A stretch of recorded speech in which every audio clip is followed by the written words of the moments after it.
Hello class 10th, chapter Heredity and Evolution. First of all, tribute to Gregor John Mendel.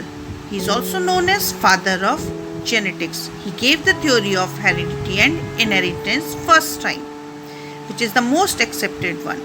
Heredity. What is heredity? जो characters physical और mental आपको genetically pass होते हैं from one generation to another, जहाँ पे parents के द्वारा जो भी करेक्टर्स आपको मिलते हैं उन्हें कहा जाता है हेरिडिटी करेक्टर्स. फॉर एग्जाम्पल, आपकी आई का कलर ब्लैक होगा कि ब्लू कलर होगा, ये डिसाइड होता है कि आपके पेरेंट्स की आई का कलर कैसा है. इनमें से कुछ करेक्टर्स को हम हेरिडिटी में इनहेरिटेड करेक्टर्स कहते हैं. ये वही करेक्टर्स हैं जो you are getting from your parents. आपके बाल काले हैं, आपकी हाइट कैसी है, आपके फ्री ईयर लोब्स हैं कि अटैच्ड ईयर लोब्स हैं, टंग रोल हो सकती है कि नहीं हो सकती है, या फिर कलर ब्लाइंड तो नहीं है. ये वो करेक्टर्स हैं जो आप इनहेरिट कर रहे हैं, जिसमें आपका कोई बस नहीं है, बल्कि you are getting from your parents और their parents, generation to generation. लेकिन there are certain characters which are known as the acquired characters which you are developing in your lifetime. For example, आपके parents हो सकता है कोई भी cricket कभी खेला ही ना हो और आप बहुत अच्छे क्रिकेटर हो या बहुत अच्छे स्विमर हो.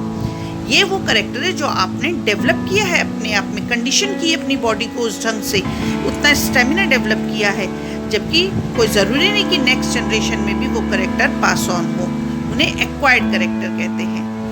जब आप ये पूरी स्टडी कर रहे हैं कि क्या हेरिडिटी है, कैसे करेक्टर्स पास ऑन हो रहे हैं, कितने वेरिएशंस आ रहे हैं, जैसे आपने कई बार सुना होगा ये दादा की तरह दिखता है, ये दादी की तरह दिखता है, ये नाना की तरह दिखता है, तो उनमें चेंजेस आ गए हैं. 5 भाई अगर किसी घर में हैं तो पांचों एक जैसे नहीं हैं. तो जब हम इन सब की स्टडी करते हैं कि इनके जीन्स में क्या क्या चेंजेस आए हैं, इनमें क्या क्या वेरिएशंस आए हैं, उसे कहा जाता है जेनेटिक्स.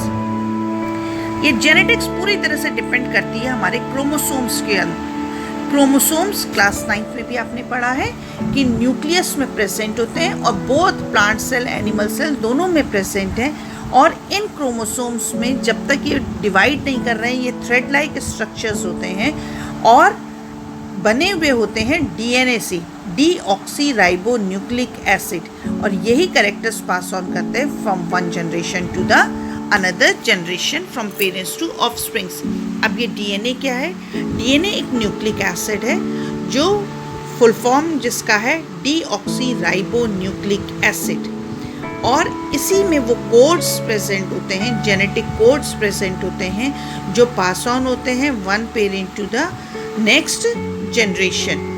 डबल हेलिकल स्ट्रक्चर होता है, नाइट्रोजनस बेसिस से बना हुआ, जिसमें है adenine, guanine, thymine and cytosine. अब ये किस सीक्वेंस में अरेंज है, हमेशा वही डिसाइड करेगा कि आपकी बॉडी में कौन सा प्रोटीन कैसे बनेगा.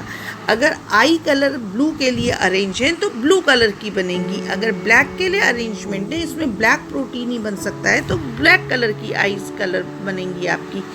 तो ये डीएनए डिसाइड करता है. डबल हेलिकल स्ट्रक्चर है, आप देख सकते हैं.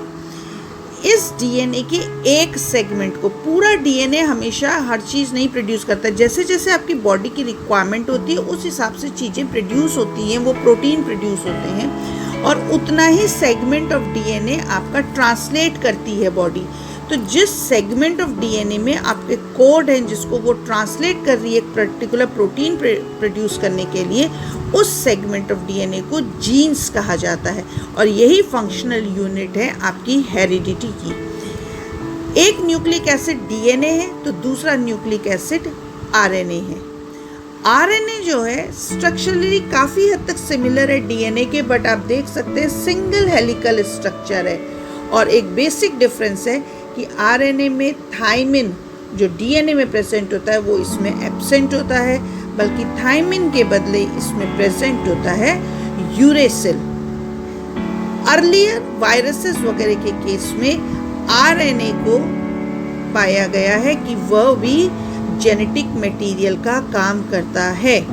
अर्ली डेवलपमेंट में आरएनए ही ज़्यादा जेनेटिक मटेरियल कंसिडर किया गया.